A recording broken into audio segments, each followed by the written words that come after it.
मौत एक ऐसा सच जिसकी तैयारी इंसान की दुनिया में जन्म लेते ही शुरू हो जाती है। इधर सांसों की गिनती शुरू हुई, उधर जिंदगी की घड़ी में सुई उल्टी घूमने लगती है। अपने लाल कप्तान के शब्दों में बोलूं तो आदमी के पैदा होते ही काल अपने भैंसे पे बैठ के चल पड़ता है उसको वापस लिवाने। आदमी की जिंदगी उतनी जितना समय उस भैंसे को लगा उस तक पहुंचने में। लेकिन एक दूसरी जबरदस्त बात और है, नथिंग इज इम्पॉसिबल, मतलब नामुमकिन तो कुछ भी नहीं है। बस इस बार इंसान की उम्र बढ़ेगी नहीं घटेगी। आप जवानी से बुढ़ापे की तरफ नहीं, बचपन की तरफ रेस लगाओगे। कैसे, आ जाओ बताती हूँ। ब्रीडर एक यूनिक कॉन्सेप्ट पे बेस्ड दर्द और टेक्नोलॉजी का कभी ना देखा कभी ना सुना, दिमाग को फाड़ के रखने वाला अजीबोगरीब किस्सा। वार्निंग देने की जरूरत शायद पड़ेगी नहीं आज, क्योंकि वीडियो के थंबनेल में पढ़ ही लिया होगा। ये फिल्म वायलेंस, खून खराबा और मेंटल टॉर्चर की वजह से कई देशों में पहले से ही बैन है। बाकी समझदार को इशारा ही काफी है, आगे बढ़ो तो अपने रिस्क पर। कहानी की शुरुआत में मिया नाम की बंदी का छोटा सा इंट्रो दिखाया जाता है, जो अपने पति थॉमस के साथ बड़े से घर में ऐशो आराम की जिंदगी जी रही है। बस कमी है तो दोनों के बीच प्यार की, क्योंकि थॉमस हमेशा दूर भाग जाता है जब जब मिया उसके नजदीक जाने की कोशिश करती है। इनके पड़ोस वाले घर में नई नई शिफ्ट हुई रशिया से आई एक खूबसूरत बंदी, जो अपने छोटे से बच्चे के साथ सुख शांति से प्रेजेंट को फ्यूचर की तरफ बढ़ा रही है। लेकिन फिर आता है एक अजीब सा सीन, जब मिया इस रशियन बंदी से बातचीत में लगी होती है कि कहानी में एंट्री होती है रूबिन नाम की एक इंपॉर्टेंट कैरेक्टर की, जो रशियन लड़की के बालों की बहुत तारीफ करती है और चोरी से उसके कुछ बाल तोड़कर अपनी पॉकेट में रख लेती है। बस ये वाला सीन अपने दिमाग में एकदम फिट करके रख लो, फिल्म का पूरा हिसाब किताब इस बाल तोड़ने वाले सीन पे बेस्ड होने वाला है। अब रूबिन के बारे में थोड़ा गहराई से जान लो। बंदी एक रिसर्चर है जो साइंस एंड मेडिकल के फील्ड में नए नए एक्सपेरिमेंट करके इंसान की जिंदगी हमेशा हमेशा के लिए बदलने के सपने देख रही है। मैडम की बात माने तो एजिंग मतलब इंसान का बूढ़ा होना एक बीमारी है, जैसे कैंसर, कोरोना वगैरह वगैरह, और बाकी चीजों का इलाज हो सकता है तो फिर बुढ़ापे का क्यों नहीं। बस बंदी लगी हुई है एक ऐसी टेक्नोलॉजी बनाने में जो इंसान की बढ़ती हुई उम्र को आगे की तरफ नहीं बल्कि उल्टा पीछे की तरफ घुमा सके।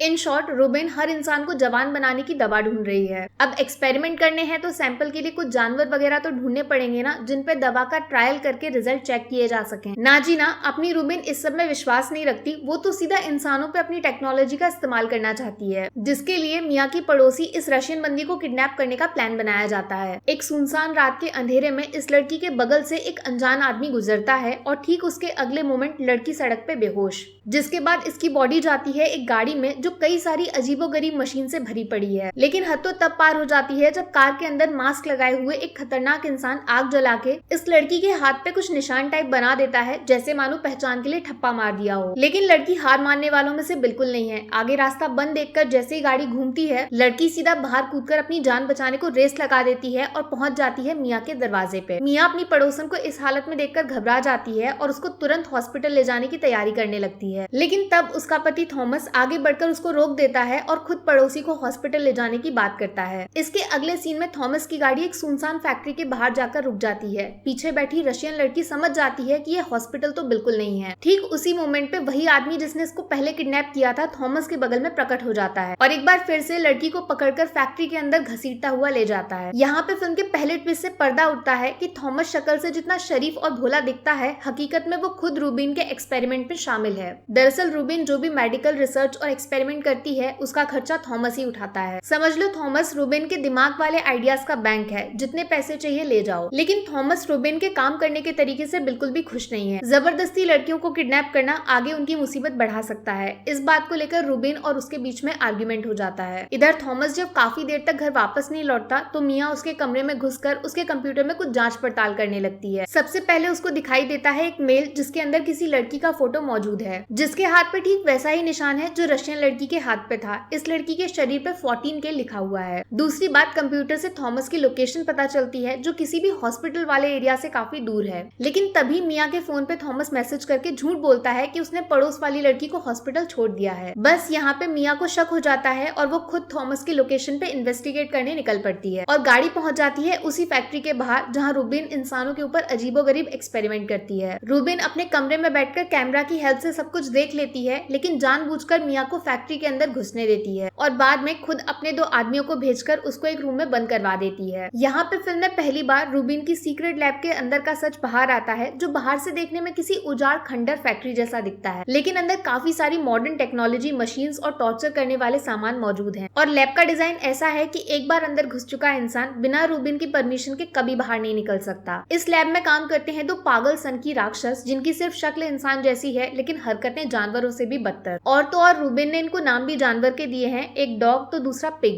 फिल्म के अगले सीन में डॉग मिया के कमरे में घुसकर उसको सारे कपड़े उतारने का ऑर्डर सुनाता है। अगर बात नहीं मानेगी तो जिंदगी पे उसी मोमेंट फुल स्टॉप लग जाएगा, इस बात की धमकी भी दी जाती है। मिया चुपचाप कपड़े उतारकर एक दूसरी व्हाइट ड्रेस पहन लेती है और जमीन पे बैठ जाती है। इसके बाद डॉग उसके दोनों हाथ बांधकर जबरदस्ती उसकी बॉडी से ब्लड सैंपल निकाल लेता है। फिर होता वही है जिस बात का सबसे ज्यादा डर था, वही मशीन जिसमें आग जलती है, उसको मिया के हाथ पे रखकर उसके शरीर पे एक स्टैंप लगा दिया जाता है। जब मिया हाथ में होने वाली जलन के दर्द से रोने लगती है तो डॉग उसको ठंडक पहुंचाने के लिए उस पे यूरिन कर देता है और उसका मजाक उड़ाकर कमरे से बाहर निकल जाता है। इसके बाद क्या हुआ, क्या लगता है मिया कभी इस सीक्रेट लैब से आजाद होकर रूबिन का सच पूरी दुनिया के सामने ला पाएगी? और रूबिन मैडम क्या वाकई ऐसी दवा बनाने में कामयाब हो जाएंगी जो इंसान की जवानी को बुढ़ापे की जगह बचपन की तरफ घुमा सकती है? Is it possible? और सबसे जरूरी चीज, थॉमस का इस पूरे खेल से क्या लेना देना है? क्या वो अपनी मर्जी से रूबिन के काले कामों का साथी है या फिर कहानी कुछ और ही है जिसका कनेक्शन ये 14K वाली लड़की से है? जवाब खुद पता करना चाहते हो तो फटाफट जाके फिल्म ढूंढो और देख डालो, लेकिन मेरे शब्दों में एंडिंग सुननी है तो वेलकम बैक। जिस जगह बैठे हो उसको जोर से पकड़ लो क्योंकि फिल्म का सस्पेंस अगले कुछ मिनटों में पैरों के नीचे से जमीन सरका देगा। स्पॉइलर वार्निंग स्क्रीन पे आ गई होगी। कहानी आगे बढ़ती है तो थॉमस मिया को ढूंढता हुआ सीधा रूबिन की लैब पहुंच जाता है, जहाँ पे उसकी मुलाकात डॉग से होती है, जो रूबिन से फोन पे बात करने के बाद थॉमस को मिया से मिलने की इजाजत दे देता है। मिया थॉमस से जब इस सब के बारे में पूछती है तो फिल्म के दूसरे सीक्रेट ट्विस्ट से पर्दा हटता है। दरअसल थॉमस अपनी मर्जी से रूबिन के साथ नहीं है। कुछ सालों पहले रूबिन ने एक पार्टी में थॉमस को एली नाम की सुंदर सी लड़की से मिलवाया था। फिर उसी रात पार्टी में कुछ ऐसा नशा हुआ कि थॉमस सब कुछ भूल गया और रात में उसके बिस्तर पे एली की लाश पड़ी हुई थी।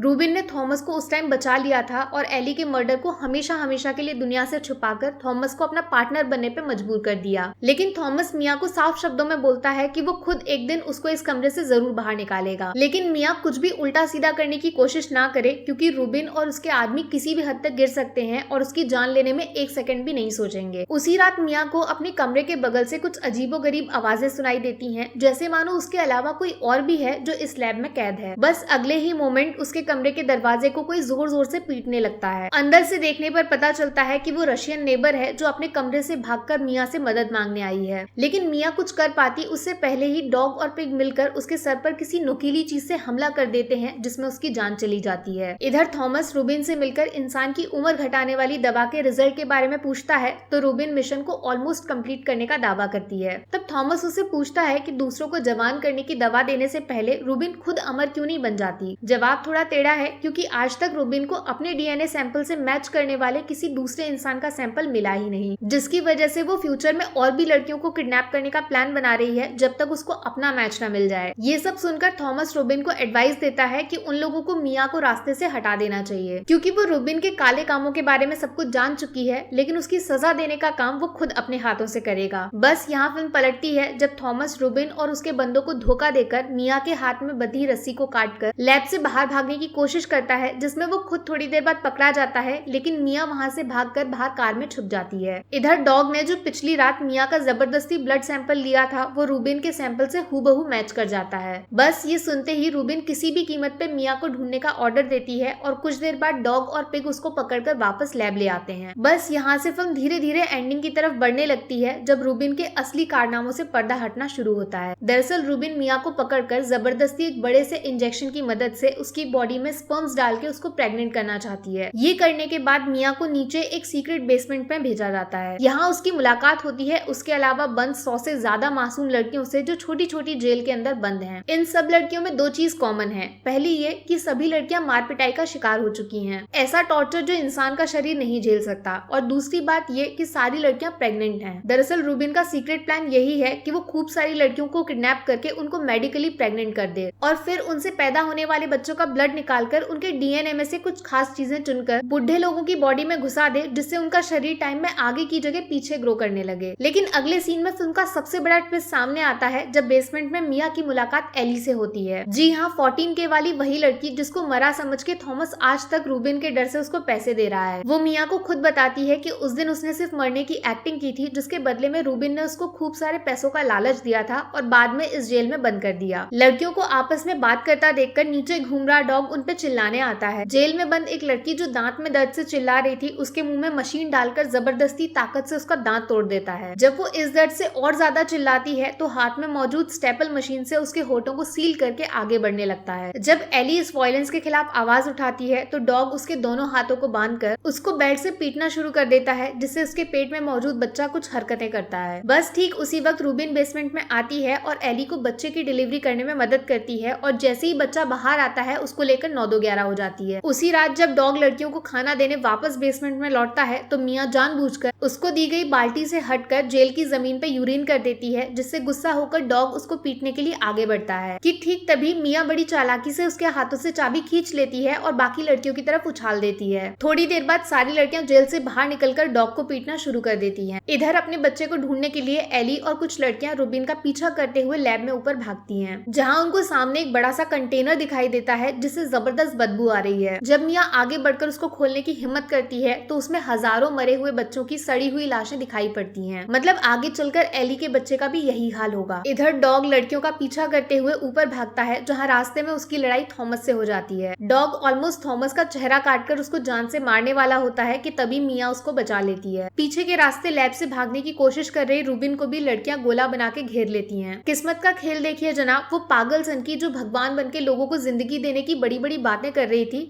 अब खुद उसकी जिंदगी इन लड़कियों के हाथों में बंद है। इधर सबसे पहले लड़कियां डॉग के मुंह पे जाके यूरिन कर देती हैं, कुछ वैसा ही कारनामा जो उसने मियाँ जैसी हजारों लड़कियों के साथ किया था। और फिर बाद में लोहे की रॉड से सारी लड़कियां उसको बारी बारी पीटना शुरू कर देती हैं, जिससे उसकी मौत हो जाती है। अब बारी आती है रूबिन के पापों का हिसाब करने की, जब सारी लड़कियां उसको मौत की नजर से देखने लगती हैं। इस सीन को देखकर रूबिन खुद इतना डर जाती है कि पास में पड़े एक चाकू से दूसरों को डरा के खुद की जान ले लेती है। अगले सीन में बिल्डिंग के अंदर एम्बुलेंस का सायरन सुनाई देता है, जिसमें थॉमस और मियाँ अपनी जिंदगी बचाकर हमेशा हमेशा के लिए बुरी यादों को पीछे छोड़ देते हैं। फिर आता है फिल्म का एंड सीन, जब मियाँ कहानी में बताती है कि इतना सब कुछ होने के बाद भी आज तक रूबिन के बारे में मीडिया में एक खबर तक नहीं आई, क्योंकि उसने इतने पावरफुल लोगों को अपनी टेक्नोलॉजी से मदद की थी जिनका नाम बाहर आता तो पूरा देश हिल जाता। क्या लगता है आपको, क्या सच में इंसान का बुढ़ा होने की जगह दोबारा बच्चा बनना पॉसिबल है? क्या सच में रूबिन जैसी कोई पागल डॉक्टर वाकई दुनिया में मौजूद थी, जिसने क्या पता किसी बड़े एक्टर, क्रिकेटर या फिर प्राइम मिनिस्टर कितनों को दूसरी जिंदगी गिफ्ट में बांटी होगी? कौन कौन इस खेल में शामिल है रियल लाइफ में, और शायद इनकी वजह से ही इस सच को दबाने के लिए फिल्म को कई देशों में बैन कर दिया गया। दिमाग लगाइए दिमाग। बाकी वीडियो में कुछ पसंद आया हो या फिर कुछ शिकायत करनी हो तो मैं आपको इंस्टाग्राम पे भी मिल जाऊंगी, वरना थोड़ा सा इंतजार करिए। मिलूंगी आपसे अगले वीडियो में। Take care, bye bye.